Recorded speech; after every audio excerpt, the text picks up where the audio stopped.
What if I told you that the parenting style designed to create well-behaved kids actually destroys the most important thing in your family? And the biggest risk isn't what you think. It's not that your kids will rebel or act out. The biggest risk is something far more devastating and often permanent. Today, I'm breaking down the hidden dangers of authoritarian parenting that most parents never see coming. Wait until you hear what happens to the perfect kids when they become adults. It will completely change how you think about discipline and control. Before we dive into these 5 critical risks, let me be clear. I know that you're not trying to harm your child. You're probably using an authoritarian method because you want to raise a respectable, successful child who can handle the real world. But what if I told you this approach often achieves the exact opposite of what you're hoping for? More about the devastating long-term consequences in just a minute. But first, let's make sure we're talking about the same thing. First, what is authoritarian parenting? Here's how to tell if you're using authoritarian parenting and why it feels so right to so many parents. Authoritarian parenting is the my way or the highway approach where parents have high expectations and strict rules, but offer little warmth or explanation for those rules. So these parents believe children should obey without question. Common phrases you might hear in an authoritarian household would be "because I said so" and "stop crying and get a hold of yourself." Rules are rigid and non-negotiable, regardless of the situation or the child's developmental stage. Mistakes are met with punishment rather than teaching opportunities. This is one of the common parenting styles originally identified by psychologist Diana Baumrind in the 1960s. You might recognize some of these patterns. A 3-year-old gets a timeout for asking why about a rule. A 10-year-old loses privileges for expressing frustration about homework. Or a 16-year-old gets grounded for questioning curfew time. Now, these parents aren't cruel. They genuinely believe that strict control creates respectful, successful children. If you're a parent who believes in strict rules, immediate obedience, and clear consequences, this video might make you uncomfortable. But here's what research shows. Authoritarian parenting, the "because I said so" approach, creates kids who look perfect on the outside but are struggling on the inside. Moving on to the first major risk, and this one starts happening from toddlerhood.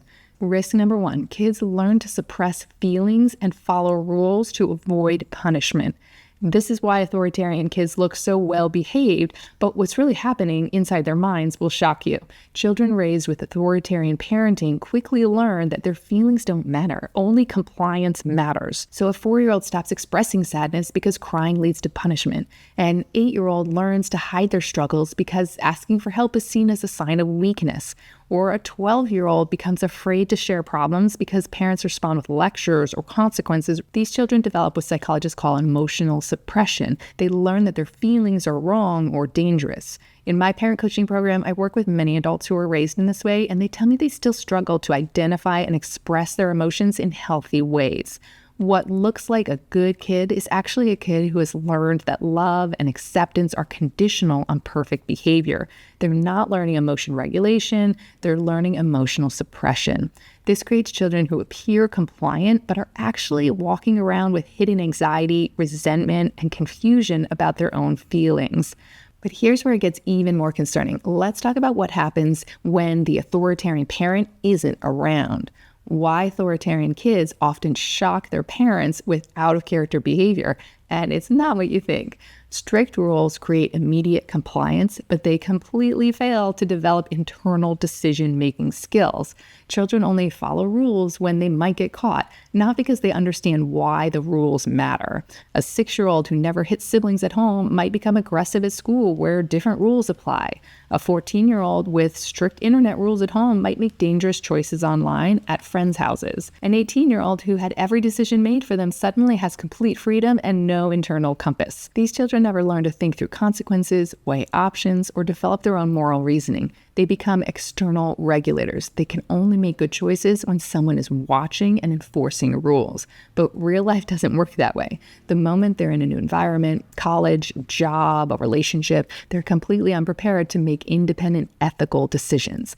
Now, before we move on to the third risk, I know some of you are thinking, how does culture play into these research findings? And that's a great question. There absolutely are going to be cultural differences in such a complex topic as parenting style. However, a 2018 meta-analysis, which is a type of study that pools the data from many smaller studies to make robust conclusions, found that there are more ethical and regional similarities in the outcome of different parenting styles than there are differences. The researchers Pinquart and Kauser concluded that parents across the globe can be recommended to behave authoritatively, although authoritarian and permissive parenting is to some extent tolerable in a few cultural contexts. So in this video, we're focusing on authoritarian parenting, which, as you just heard, does have some acceptance in different cultures and can lead to successful outcomes, but overall is not the recommended parenting style across cultures. Next, let's talk about the third risk that most parents never consider.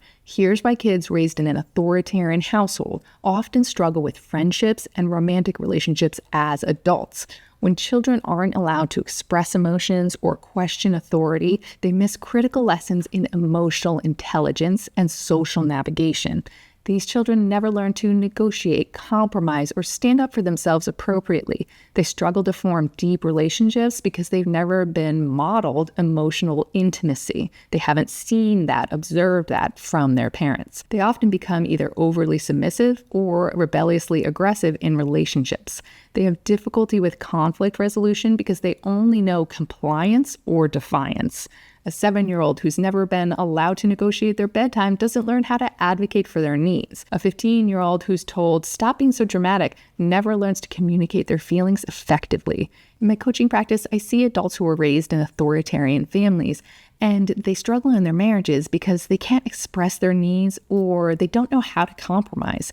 And they never were taught that relationships involve two people with valid perspectives working together. Now, of course, with each of these risks that we're talking about of authoritarian parenting, there are going to be some resilient kids who can overcome that adversity and avoid these negative outcomes that we're talking about. But I know as a parent that I try to set my kids up for success rather than just hope that they survive. And all of these risks that we've discussed so far pale in comparison to the biggest one. And this is the one that breaks my heart the most. This is a risk that authoritarian parents never see coming until it's too late.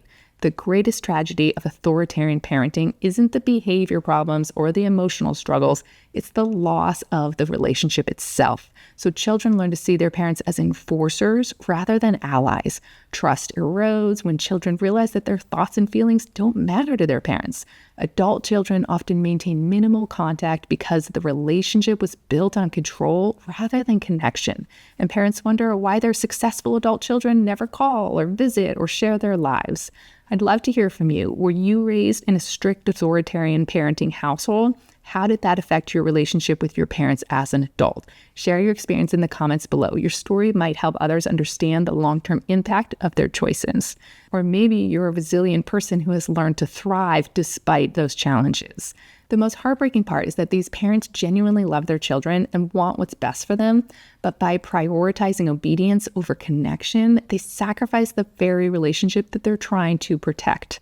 I've worked with countless families where adult children say things like, "I respect my parents, but I don't actually like them," or "I love my mom, but I don't trust her with my real problems." If you've been following my channel for a while, you've probably guessed that I'm an eternal optimist. So if you listen to these risks and you're thinking, "Gosh, I need to let up on my kid, but they're already 5 or 10 or 17 even," that's okay. I believe that it's not too late. The sooner the better, but there's no better time than today to make that change. Now, I know some of you are thinking, "But Dr. Lindsay, if I'm not strict, my kids will walk all over me and become spoiled brats." That's a false choice. There's actually a parenting style called authoritative parenting that combines high expectations and high warmth. You can have well-behaved, respectful children and a close, trusting relationship with them. The key is setting boundaries with love rather than control. In my next video, we'll introduce you to authoritative parenting.